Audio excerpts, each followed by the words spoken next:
Татварын ерхий газраас жил бүр 5 дугаар сарын 2 дахь 7 хоногийг орон даяар татвар төлөгчдийн өдөр болгон тэмдэглэдэг. Томоохон татвар төлөгч байгууллагуудын 150 гаруй төлөөлөгч оролцсон энэ арга хэмжээнд Дийн заа цондоологийн анд найзууд төрийн бас байгууллагаас боловсролын жишг хөтөлбөрүүдэд танилцууллаа.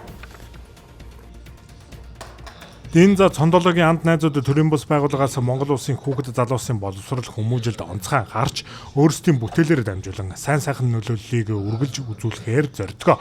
Мөн жил бүр сурагч багчуудад боловсролын бүрэн тэтгэлэг олгодог бөгөөд 2025 онд нийт 500 гаруй сурагч нарт 350 сая орчим төгрөгийн тэтгэлэг олгохоор төлөвлөжээ. Цаашид өөрсдийн бүтээсэн боловсролын жишг хөтөлбөрөө татвар төлөгчдийн өдрөөр Монголын томоохон аж ахуй нэгжүүдийн өмнө бүрэн танилцууллаа.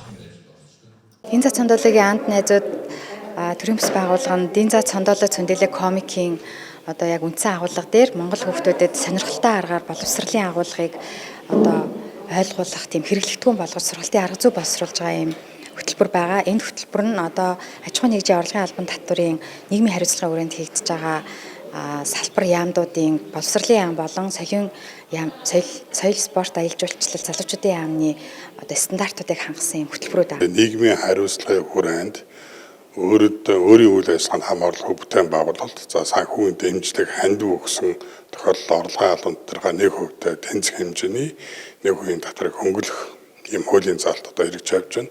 Энэ хуулийн заалтыг одоо холбогдох татварлагчнаас сурчлан таниулах, холбогдох хамтраад одоо эрхэн хэрэгжүүлэлт ийм сургалтыг өгж байгаа энэ дуудагийн сургалт их онцлог даваа байна.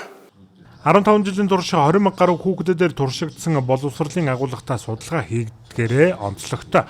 Хүүхдийн хөгжил төлөвшлийн хөтөлбөр нь сүүлийн 3 жил 2000 орчим хүүхдүүдээр судалгаа хөгжүүлэлт амжилттай хэрэгжүүлэн 2025 онд ерөнхий боловсролын сургуулийн 2800-аас 3500 ангид оруулахаар төлөвлөсөн байна.